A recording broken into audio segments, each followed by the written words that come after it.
Good morning students. आज हम लोग आरोह भाग 2 के जो हमारे गद्य खंड का जो हमारा अगला लेसन है, पहलवान की झोलक के बाद जो हमारा अगला लेसन है वह है चार्ली चैपलिन यानी हम सब। इस पाठ के विषय में हम लोग अध्ययन करेंगे। तो सर्वप्रथम किसी भी पाठ का अध्याय करने से पूर्व हम सबसे पहले उस पाठ के जो रचनाकार होते हैं यानी लेखक होते हैं उनके विषय में हम लोग अध्ययन प्राप्त करते हैं, जानकारी प्राप्त करते हैं।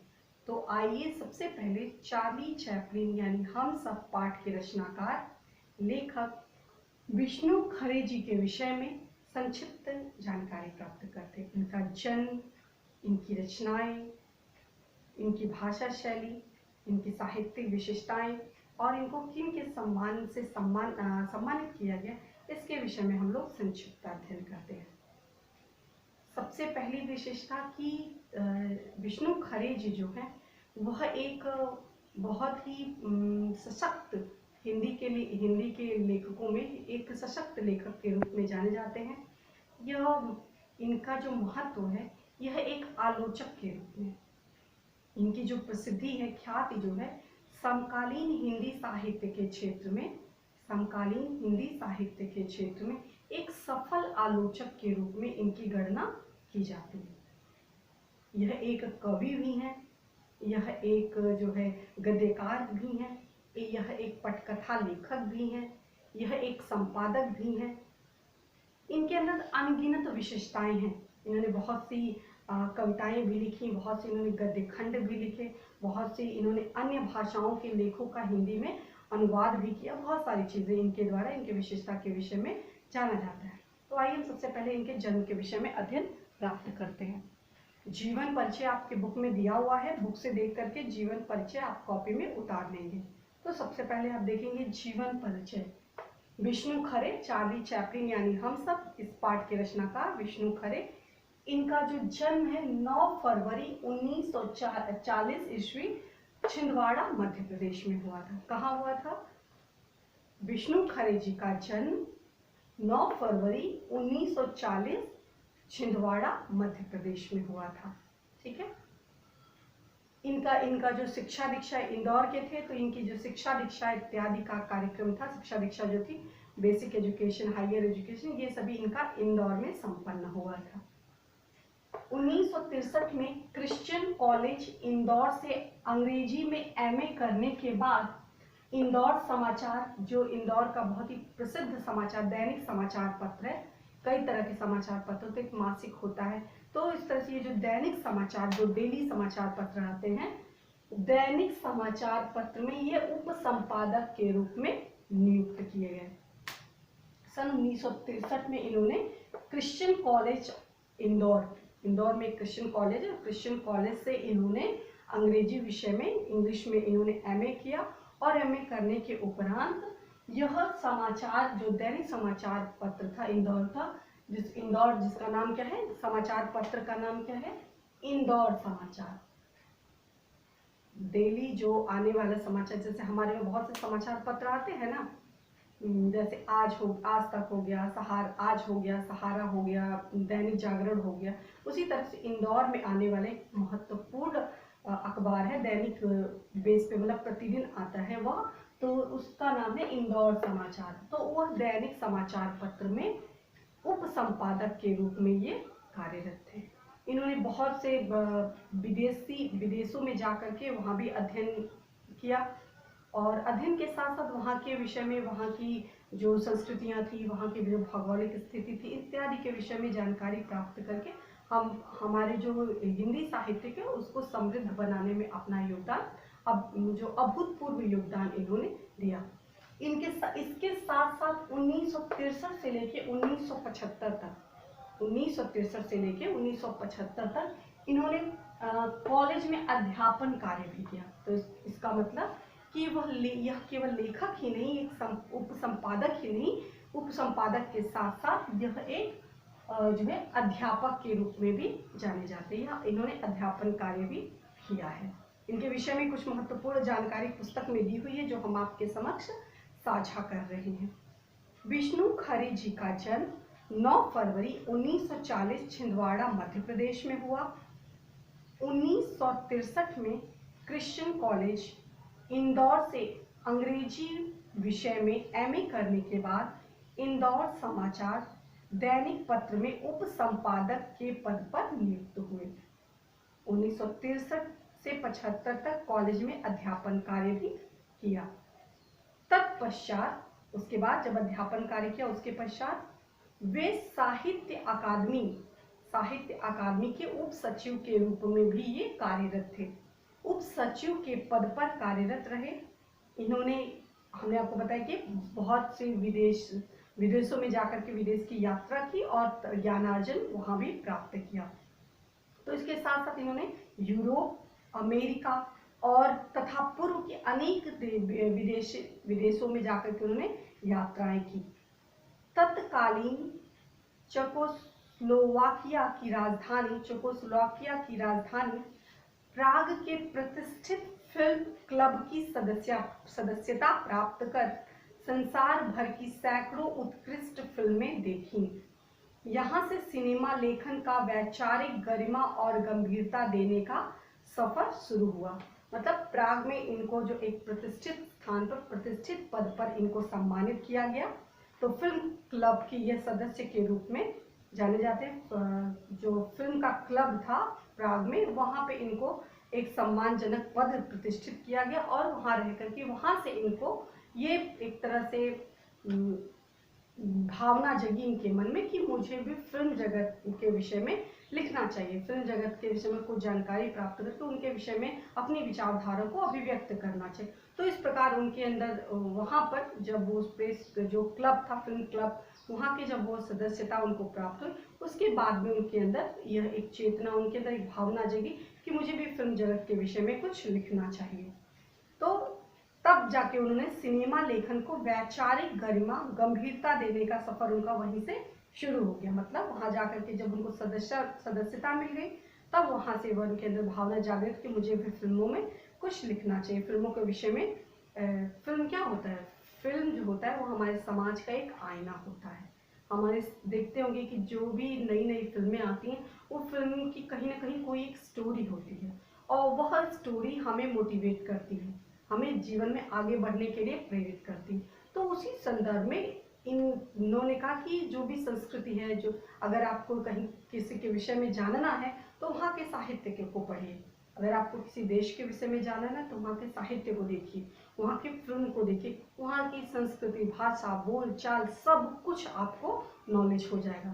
साहित्य के माध्यम से, साहित्य जो होता है क्या होता है? व्यक्ति का दर्पण होता है, व्यक्ति का दर्पण। जो भी जैसा भी आपके समाज में हो रहा है वह साहित्य में सब कुछ आपको देखने को मिल जाएगा।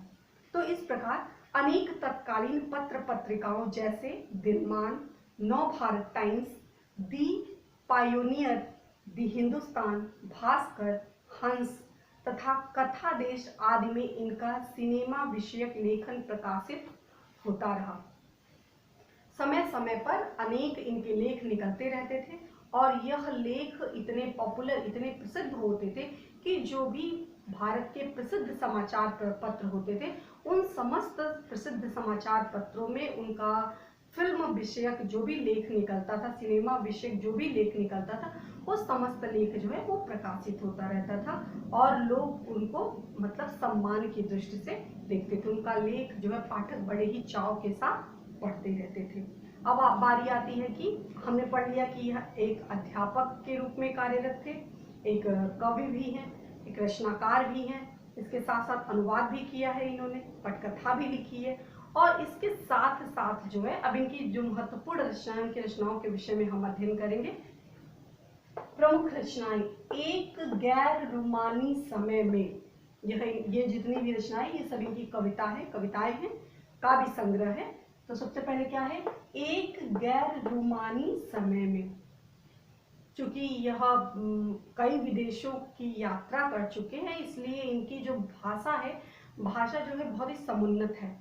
इनकी भाषा जो है बहुत ही समुन्नत, इनको ढेर सारे हिंदी के शब्दों का, उर्दू के शब्दों का, अंग्रेजी के शब्द, अन्य विदेशी भाषाओं के शब्दों का जो है शब्द भंडार जिनका बहुत समुन्नत है, इसलिए इन हर भाषा का शब्द को, इनके शब्दकोश में हर भाषा के शब्द जो है बड़े ही आराम से देखने को आपको, प्रचलित रूप से देखने को आपको मिल सकते हैं। तो एक गैर रूमानी समय में खुद अपनी आंख से, क्या है, खुद अपनी आंख से सबकी आवाज पर्दे में, सबकी आवाज पर्दे में, पिछला बाकी। तो यह इस प्रकार इनका जो है काव्य संग्रह है, विष्णु खरे जी का यह एक काव्य संग्रह। ये सारे जितने बताए ये सभी काव्य संग्रह। नेक्स्ट क्या है, आलोचनात्मक लेख। हमने आपको पहले ही बताया कि यह सशक्त रूप से हिंदी साहित्य में एक आलोचनात्मक लेख के रूप में यह प्रसिद्ध है। समकालीन हिंदी साहित्य में इनका महत्वपूर्ण स्थान है और साथ ही इनको आलोचक के रूप में बहुत ही ख्याति प्राप्त है। तो इनके द्वारा जो रचित रचनाएं हैं, आलोचनाएं हैं वो निम्नवत है। क्या है, आलोचना की पहली किताब, इनकी रचना क्या है, आलोचनात्मक लेख है यह, आलोचना की पहली किताब। सिनेमा पढ़ने के तरीके, कि सिनेमा को किस रूप में कैसे देखना चाहिए, किसको वो आलोचनात्मक रूप में इन्होंने लिखा है, सिने आलोचना। ये जो सिनेमा पढ़ने का तरीका, यह आलोचनात्मक लेख है, तो चूंकि सिनेमा के विषय में है इसलिए इसको सिने आलोचना के रूप में जाना जाता है। क्या कहते हैं कि ऐसी आलोचना जो फिल्म जगत पर आधारित हो, तो ऐसी आलोचना को हम क्या कहते हैं, सिने आलोचना।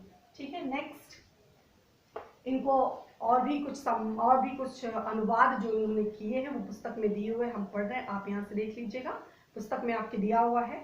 मरु प्रदेश और अन्य कविताएं, टी.एस. इलियट, एक चाकू समय, अतिला योझेप, चूंकि दूसरी लैंग्वेज में है या दूसरी देश की बात है इसलिए थोड़ा सा आपको डिफिकल्ट लगेगा। काले वाला फिनलैंड का राष्ट्र काव्य है, इस काव्य है, इसका इन्होंने हिंदी में रूपांतरण किया। विष्णु खरे जी को इनको जो है जो भी महत्वपूर्ण सम्मान से सम्मानित किया गया वह निम्नवत है। क्या है, इनको सम्मान के रूप में रघुवीर सहाय सम्मान, यह कविता आपने पढ़ी होगी, रघुवीर सहाय जी द्वारा रचित कविता आपको याद होगा तो आपके कोर्स में दिया हुआ है, आप पुस्तक पलट के देख सकते हैं रघुवीर सहाय जी द्वारा रचित कौन सी कविता है। तो इनको विष्णु खरे जी को रघुवीर सहाय सम्मान से सम्मानित किया गया, शिखर सम्मान से सम्मानित किया गया। मैथिली शरण गुप्त, ये हिंदी के बहुत ही प्रसिद्ध लेखक के रूप में, कवि के रूप में जाने जाते हैं। 10th में अगर आपने बी कोर्स पढ़ा होगा तो मनुष्यता वाला लेख आपको पता होगा। तो यह मैथिली शरण गुप्त सम्मान से इनको सम्मानित किया गया। इसके साथ साथ फिनलैंड का राष्ट्रीय सम्मान, इससे पहले हमने आपको बताया कि अनुवाद के रूप में कई देशों के काव्यों का इन्होंने अनुवाद भी किया है। तो इसी संदर्भ में फिनलैंड का राष्ट्रीय सम्मान जो दिया जाता है, knight of the order, knight of the order of the white rose, ये फिनलैंड का राष्ट्रीय सम्मान है, मतलब नेशनल लेवल का दिए जाने वाला सम्मान है। तो knight of the order of the white rose, यह एक प्रकार का महत्वपूर्ण सम्मान है जिस सम्मान से विष्णु खरे जी को सम्मानित किया गया। नेक्स्ट क्या है, साहित्यिक विशेषताएं। अब पढ़ेंगे कि इनकी साहित्यिक विशेषताएं क्या है। सबसे पहली बात हमने आपको बता दिया, इन्होंने अध्यापन कार्य किया, यह अध्यापक भी हैं, एक सशक्त आलोचक भी हैं, कविताएं इन्होंने लिखी तो ये कवि भी हैं, और इनकी जितनी भी कविताएं हैं, कविताएं क्या है, विचार परक कविता, विचार परक, जैसे हम लोगों ने पढ़ा था सहर्ष स्वीकारा है, क्या थी, विचार परक, गंभीर विचार परक कविता थी। तो इनकी जितनी भी कविताएं हैं, अधिकतम कविताएं इनकी विचार परक, मतलब आपको उसको पढ़ने के लिए, समझने के लिए वैचारिक रूप से समुन्नत होना आवश्यक है। तो इस प्रकार ये आलोचक भी हैं और कवि भी है। समकालीन हिंदी कविता और आलोचना में विष्णु खरे का महत्वपूर्ण स्थान है। समकालीन हिंदी कविता का जो स्थान है उसमें विष्णु खरे जी का स्थान महत्वपूर्ण है। इन्होंने हिंदी जगत को अत्यंत गहरी विचार परक कविताएं दी हैं, तो साथ ही बेबाक आलोचनात्मक लेख भी की। बेबाक मतलब क्या होता है कि बिना किसी दबाव के स्पष्ट रूप से अपनी बात साहित्य के रूप में लिखना या कहना या बोलना, बेबाक, बिना किसी डरे, बिना किसी झिझक के। तो बेबाक रूप से जितनी आलोचना के क्षेत्र में इनका सशक्त स्थान है, तो यह अपनी बात को बड़े ही बेबाकी के साथ, बड़े ही निडरता के साथ लोगों के सम्मुख प्रस्तुत करने के लिए तैयार रहते हैं। विश्व साहित्य का गहन अध्ययन उनके रचनात्मक और आलोचनात्मक लेखन में पूरी रंगत के साथ दिखाई देता है। मैंने आपको पहले ही बताया कि यह कई विदेशों में, मतलब कई देशों में ये यात्रा कर चुके हैं, तो वहाँ की सांस्कृतिक, वहाँ की सभ्यता, वहाँ की रीति रिवाज, वहाँ की भाषा शैली इत्यादि के रूप में मतलब बहुत अच्छे से परिचित है। तो यह उनके काव्य में, उनकी रचनाओं में, आलोचना में स्पष्ट रूप से इसकी छाप जो है वो देखने को मिलती है। तो इनका जो साहित्य के क्षेत्र में जो जो भी रचनात्मकता होती है, मतलब जो भी यह लेख लिखते हैं, जो भी नयापन होता है, जो भी क्रिएटिविटी इनके अंदर आती है रचनाओं में इनके, तो आलोचनात्मक जो भी जितने भी इनके लेख होते हैं उसमें स्पष्ट रूप से ऐसा प्रतीत होता है कि यह जो इनका ज्ञान है, इनका जो क्षेत्र है वो बहुत ही व्यापक है। ऐसा नहीं है कि सीमित शब्दों के माध्यम से वो अपनी बातों को लोगों के समक्ष रख रहे, ऐसा नहीं। उनके पास जो है पर्याप्त ज्ञान है, पर्याप्त विषय है, और उस विषय को अभिव्यक्त करने के लिए विभिन्न प्रकार की शैली भी उनके पास है कि अपनी बात को किस रूप में रखा जाए। विश्व सिनेमा की गहरी जानकारी इन्हें है। वो आपको पहले ही बताया कि प्रेस क्लब के, फिल्म क्लब के यह सदस्य थे, तो इन्होंने सैकड़ों फिल्में देख रखी हैं, तो इस कारण उनको फिल्म जगत का बहुत ही अच्छा खासा ज्ञान है। जिन्होंने फिल्म को समाज, समय और विचारधारा के आलोक में देखा, इन्होंने क्या किया, फिल्म को समय कि कौन सा, किस समय किस प्रकार की फिल्मों का बोलबाला रहा, किस समय किस प्रकार की विचारधाराओं का बोलबाला रहा, किस समय किस समय ऐतिहासिक फिल्मों को महत्व दिया जाए, किस समय जो है यूथ से रिलेटेड, किस समय जो है युवा से रिलेटेड फिल्मों को, किस समय ऐतिहासिक फिल्मों को महत्ता दी जाने लगी। तो इस प्रकार किस समय ऐसे सामाजिक परिप्रेक्ष्य को ध्यान में रखते फिल्में बनने लगी, तो यह सामाजिक समस्याओं से पर आधारित फिल्में बनने लगी। तो इस सबका इन्हें जो है अच्छा खासा ज्ञान है।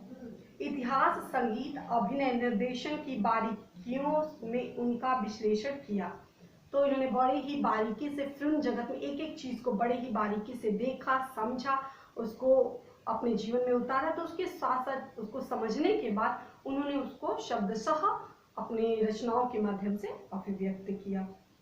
ये भारतीय समाज में सिनेमा को सम्मान का दर्जा दिलाने की कोशिश में लगे हुए हैं। क्या ये आपने देखा, सिने आलोचना आज भी हमारी वहाँ जो मान्यता है, वो मान्यता आज भी यही है कि फिल्म देखना जो होता है वो बुरी बात है। अगर किसी के बगैर की फिल्म देखने जाता है तो उसको, इससे पहले वाले लेसन में आपने जूझ में पढ़ा होगा कि उसके पिताजी कैसे इंट्रोड्यूस करा, आनंद जो लेखक है उनके पिताजी कैसे इंट्रोड्यूस कराते हैं कि दिन भर मूवी देखता रहता है। तो हमारे वहाँ जो हमारा जो कॉन्सेप्ट है, विचारधारा यह है कि फिल्म देखना जो होती है बहुत ही बुरी बात है, बुरी चीज, इसको नहीं देखना चाहिए। तो इसी विचारधारा को उन्होंने बदलने का प्रयास किया, बहुत आज भी कोशिश करते रहते कि उनका विचार यही है कि लोग इस विचारधारा से आगे उठे कि यह जो फिल्में होती हैं वह फिल्में हमारे समाज का एक आईना होता है, तो उसी फिल्मों को हम देखें, बच्चों को प्रोत्साहित करें। ये बात अलग है कि किस प्रकार की फिल्में किस एज ग्रुप के लिए बनी है, जिनको देखना वो अलग मैटर है, लेकिन जो हमारी विचारधारा है कि फिल्म देखना बुरी बात है, उस विचारधारा को इन्होंने परिवर्तन करने का पूरा प्रयास किया।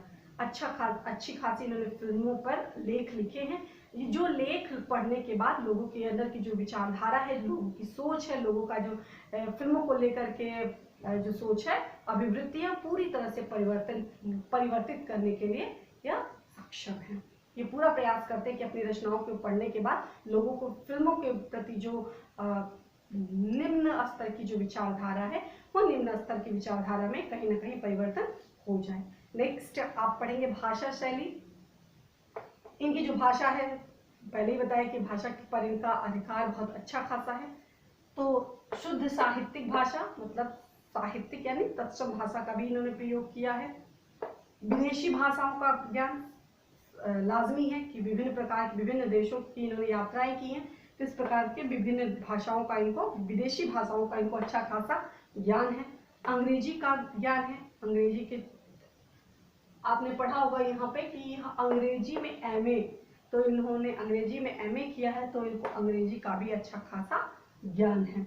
इनकी जो शैली है वह प्रश्नात्मक शैली के रूप में जानी जाती है। तो क्या है, शुद्ध हिंदी साहित्यिक भाषा के साथ साथ इनके साहित्य में विदेशी भाषाओं का, विशेषकर अंग्रेजी भाषा के शब्दों की भरमार है। मतलब और ढेर सारे शब्द आपको देखने को मिलेंगे, उर्दू के भी शब्द है, हिंदी के भी शब्द है, अन्य अन्य कई ऐसे शब्द हैं। और वह शब्द इस प्रकार जो है उनकी रचनाओं में मिल गए हैं कि हमको पता ही नहीं चलता कि हिंदी में हम इंग्लिश पढ़ रहे हैं कि इंग्लिश में हम हिंदी पढ़ रहे हैं, दोनों एक प्रकार एकदम मिक्स हो गया। आप अपने आसपास देखिए, बहुत सी ऐसी चीज़ें हैं कि हम लोग को इतना उस चीज़ की आदत पड़ गई, इंग्लिश बोलने की उस चीज़ को इतनी आदत पड़ गई, उसका अगर एग्जैक्ट हिंदी पूछा जाए तो हम कंफ्यूज हो जाते हैं। अब लोग हॉस्पिटल बोलते हैं, हॉस्पिटल की हिंदी क्या होती है, रेलवे स्टेशन बोलते हैं, बहुत से ऐसे शब्द हैं जो हम अपने डेली यूज में बोलते हैं, लेकिन उसका अगर एग्जैक्ट हिंदी हमसे पूछा जाए, यद्यपि हम हिंदी भाषी, हिंदी हमारी राष्ट्रीय भाषा है, मातृभाषा, लेकिन फिर भी बहुत से ऐसे शब्द हैं आस परिवेश में आप देखिए कि जिसकी हिंदी अगर हमसे पूछा जाए कि इस शब्द की, पर्टिकुलर शब्द की आप हिंदी ढूंढ करके लाए, तो शायद हमारे लिए बहुत ही क्लिष्ट बात होगी, बहुत ही कठिन होगा इस बात को कर पाना। तो इनकी जो रचनाएं हैं, जिस प्रकार की इन्होंने भाषा का चयन किया, उसमें कई भाषाओं का मिक्स है। तो इससे क्या होता है कि हिंदी में इंग्लिश, इंग्लिश में हिंदी, कई भाषाएं जो हैं एक मिलजुल करके रहती है। तो पता ही नहीं चल पाता कि हम हिंदी के साथ इंग्लिश पढ़ रहे हैं या इंग्लिश के साथ हम हिंदी पढ़ रहे हैं। मतलब हर प्रकार की भाषाओं पर इनका सफल रूप से कमांड रहा है। भाषा के अनेक विशिष्ट प्रयोग इनके साहित्य के रुचिकर और प्रभावशाली बनाने में सहायक हुए हैं। मतलब इनकी जो भाषा का जो इनको चयन किया, इनके लेख को और ज्यादा प्रभावी होते। इससे पहले हम लोगों ने एक पाठ पढ़ा था जिसमें बात सीधी थी, तो उसमें कवि हमें बताते हैं कि हमें अपनी बात को सीधे रूप में, सही रूप में कहने की आदत आनी चाहिए, और उस सही बात को कहने के लिए किस प्रकार के शब्दों का चयन करना है, इस बात का हमें ज्ञान होना चाहिए। अगर हमको ज्ञान नहीं होगा तो निरर्थक हम उस चक्रव्यूह में झूलते रह जाएंगे, हम सही अर्थ तक नहीं पहुंच पाए। तो इसी प्रकार लेखक भाषा का जो होता है, भाषा का चयन बहुत महत्वपूर्ण होता है।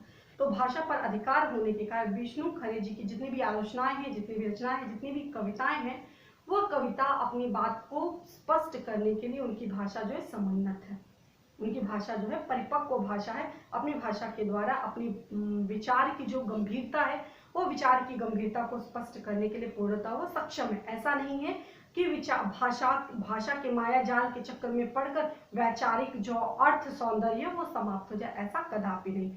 जो कविता या गद्य की जो गंभीरता है, वो गंभीरता समाप्त हो जाए, ऐसा कदापि नहीं। शब्दों पर भी अधिकार है, शब्दों के साथ साथ अर्थ को भी उन्होंने उतना ही महत्व प्रदान किया है। तो इस प्रकार इनकी जो भी गद्य लेख है वो बहुत ही रुचिकर है, मनोरंजन पूर्ण है। विष्णु खरे जी के अपनी प्रश्नात्मक शैली से पाठक को सोचने पर विवश करने की शैली से भी महारत हासिल है। तो इनकी जो शैली है, ये तो हमने पढ़ा भाषा, और इनकी जो शैली है वो प्रश्नात्मक शैली। बहुत से ऐसे स्थान है जहाँ पर वह लेखक जो विष्णु खरे वो खुद ही पाठक से प्रश्न करते, आप बताइए कि आपके हिसाब से कौन सही है, आप होते तो उस स्थान पे क्या करते। तो कहीं ना कहीं इनकी शैली के माध्यम से जो पाठक वर्ग है उसके मन में एक प्रकार का जो है वह प्रश्न उनको उद्वेलित करता है, वह प्रश्न उनको प्रेरित करता है सोचने के लिए, तर्क वितर्क करने के लिए, विश्लेषण करने के लिए, विचार करने के लिए, सोचने के लिए मजबूर कर देता है। तो यह एक अच्छे लेखन की सबसे बड़ी विशेषता है कि वह अपने साथ साथ लेखक जो पाठक है उसके अंदर भी एक तरह का भाव प्रेरित करे कि वह भी जो है अलग से ज्ञान प्राप्त करने का प्रयास करे। तो यह इस प्रकार संक्षिप्त रूप से हमने विष्णु खरे जी के रूप में ज्ञान प्राप्त किया, थोड़ा सा अध्ययन किया कि इनका जो जन्म इंदौर में हो, इनकी शिक्षा दीक्षा इंदौर में प्राप्त हुई, विभिन्न सम्मान से इनको सम्मानित किया गया, रघुवीर सहाय से सम्मानित किया गया, फिनलैंड का भी राष्ट्रीय सम्मान इनको दिया गया, मैथिली शरगुप्त के सम्मान से इनको सम्मानित किया गया। इन्होंने बहुत ही महत्वपूर्ण रचना जो है इनकी, इन्होंने कविताएं भी लिखी हैं, इन्होंने जो आलोचनात्मक लेख भी लिखे हैं। इसके साथ बहुत से इन्होंने बहुत सी ऐसी अलग अलग काव्य हैं या अलग अलग रचनाएं हैं जिसका इन्होंने हिंदी में अनुवाद भी किया है। यह अध्यापक भी रह चुके हैं, इसके साथ साथ वह एडिटर भी रह चुके हैं, इसके साथ लेखक के रूप में इनको जाना ही जाता है। और भाषा इनकी समुन्नत है, कई देशों की इन्होंने यात्रा की है, तो कई देशों की यात्रा करने के कारण इनका कई भाषाओं पर इनका कमांड है। और जो शैली है, इनकी शैली जो है प्रश्नात्मक शैली है।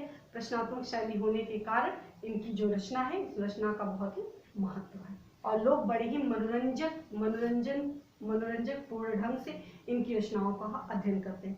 तो इसके विषय में जब हम लेख पढ़ेंगे तो हमको ज़्यादा आसानी से समझ में आएगा कि कहने का अभिप्राय क्या है।